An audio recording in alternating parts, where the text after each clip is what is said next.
Paul assembled a team of experts, as it turned out, individuals who falsely represented themselves as experts. There you go. And spent hundreds of thousands of dollars of his own money on graphics, animation, and project-related expenses. And that's on him. These are sunk costs, which he has to recover from those quote-unquote experts and people, not from Coffeezilla, right? That's the rub there. Although CryptoZoo was announced publicly and certain aspects of the project were rolled out in 2021, Paul's vision for the game never became a reality. There were multiple reasons for the project's failure, and most fundamental was a team member responsible for overseeing the game, Eduardo Eddie Abinez, turned out to be a charlatan who lied to Paul about his background and credentials. Abinez continually reassured Paul that the game's development was proceeding and that the completion was imminent, when in reality, he had incompetently overseen the process and failed to pay his team of developers despite assurances he would do so. Paul's efforts were also stymied and frustrated by a blockchain and crypto advisor named Jake Greenbaum, aka Crypto King. Okay, real quick. If anyone calls themselves the king, you probably should question their legitimacy, right? You probably, if someone's calling themselves the Crypto King, you probably should say, okay, this is legit. Who turned out was more interested in trying to personally profit than helping create a legitimate company or project. Both Ibanez and Greenbaum took advantage of the hype. That's the pump. So that this is, they're saying they did a pump and dump, right? In order to surreptitiously sell, right? So the pump was the hype and the sell is the dump. So the pump and the dump, to sell it for millions of dollars at the expense of acquiring tokens in anticipation of actually being able to play the game. Regrettably, despite rightfully exposing the wrongdoing of Ibanez and Greenbaum in his YouTube series, Coffeezilla understood that accusing a celebrity like Paul of perpetrating a scam would generate exponentially more clicks, views, and revenue, and would increase his own profile. Okay, I want to speak on this because I try to give fair dues where dues are merited. This is actually the best point, and let me tell you why. It doesn't make it a good legal point, but it's very true about YouTube. And this is correct, right? So on YouTube, if your thumbnail is a famous person, it will always get more clicks than a nobody. If you put a nobody, so if you put Ibanez or Greenbaum on there, nobody is going to click on that thumbnail. This is factually true. If you put a famous person's face, which Coffeezilla did on a lot of his thumbnails, on that thumbnail, it's going to get a lot more clicks. This part is true. But just because this is true doesn't mean that Coffeezilla is liable for doing that. That said, does that mean he's liable because he used his face on a thumbnail? No, that doesn't mean that he's liable for defamation, right? At all.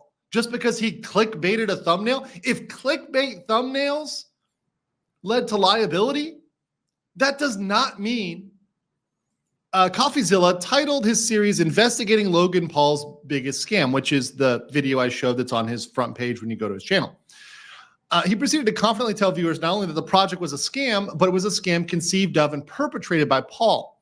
The three-part series, well, even in the own facts here, this is the problem, guys.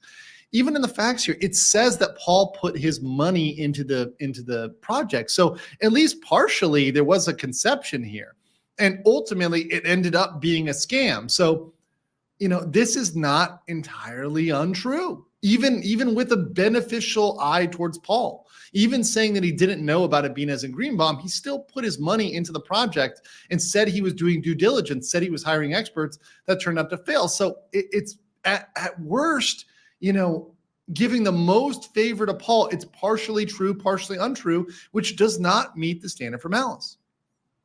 So the three-part series was viewed tens of millions of times. Each of the videos remain among Coffeezilla's most popular of all time. That's true. The viewers and public at large were captivated by the narrative of unserious social media influencer who supposedly used his fame to dupe his fans into investing money into a fake crypto project while always intending to abscond with the money. Coffeezilla knew full well that Paul had never set out to scam anybody, but on the contrary, always intended to build a legitimate blockchain-based game for participants to enjoy with a like-minded community. In addition to knowing that Paul did not profit, so he's saying that Coffeezilla knew that Paul did not profit. I don't know whether Coffeezilla knew that or not. That's something he'd have to prove.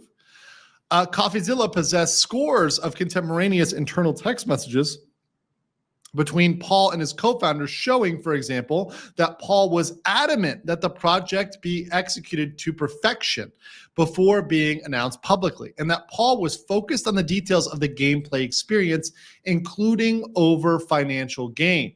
That Paul was explicitly relying on Greenbaum and Abinez for all aspects of the game's development. Well, this is a problem, right? So maybe calling out this being a problem was merited, that you relied on these guys and you didn't use your common sense, including the timing and logistics of creating and trading in the Zoo token liquidity pool.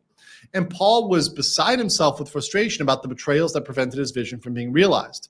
Yet, because they did not fit his preferred self-serving narrative, Coffeezilla purposely concealed all these communications. So because he didn't show every single text message, save for select messages, he manipulated and intentionally presented it devoid of context. So this is where he's trying to get to malice. So he is trying to prove malice by saying that, okay, Coffeezilla had text messages and he didn't show them. That's really gonna be a rough case. That's really going to be a rough case. Although Paul considered taking legal action against Coffeezilla at the time in 2022, he decided to focus his efforts on trying to make things right with those who shared his enthusiasm for CryptoZoo, only to be left disappointed when it failed to materialize. In January 2023, Paul announced he was working on a buyback program for disappointed NFT holders.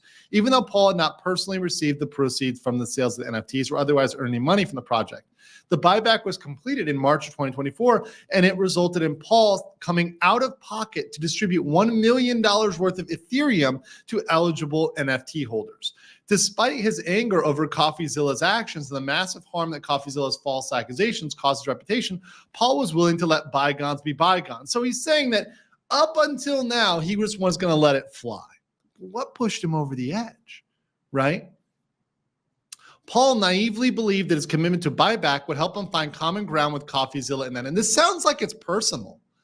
This sounds like, honestly, guys, to me, this sounds like Logan Paul just wanted Coffeezilla to like him.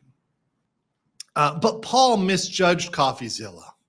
The betrayal arc, guys. This is all about the betrayal arc. Even after Paul announced the buyback, Coffeezilla simply could not help himself from dipping back into the well that had proven so effective in earning him viewers, attention, and revenue, both from his YouTube earnings as well as an associated Patreon account that he's used to solicit donations from subscribers. So he's giving him shit for having a Patreon. Dude, half the people on the internet have a Patreon. In summer of 2023 and continuing in 2024, Coffeezilla began publishing additional YouTube videos, which he also teased and hyped on X, formerly Twitter. And he again repeatedly claimed the public the false allegation that CryptoZoo was a scam and a fraud conceived of and perpetrated by Paul. So because Coffeezilla kept putting these videos out and kept posting on X, that's what hurt his fifis. Through the ups and downs of his career, including CryptoZoo, Paul has learned to believe in the importance of taking accountability and responsibility for one's actions. Paul brings this defamation suit to hold Coffeezilla accountable for his actions and to hold him liable for the immense harm he has caused to his reputation through an intentional and reckless dissemination of defamatory falsehoods. So this is clearly defamation, clearly trying to prove malice. Now, real quick, Logan Paul, this is very interesting, is a citizen of Puerto Rico and resides in Dorado. Now, in case you guys don't know, this is always very interesting for me. Puerto Rico is a place where a lot of folks like Peter Schiff and a lot of folks that have a significant amount of money end up going, because if you're not going to leave the United States, right? So I am an expat, right? I have a lot of advantages in terms of taxes, in terms of, reducing my amount of money I owe to Big Papa government, right? Which I like a lot. Puerto Rico is about the best thing you can get without moving out of the US.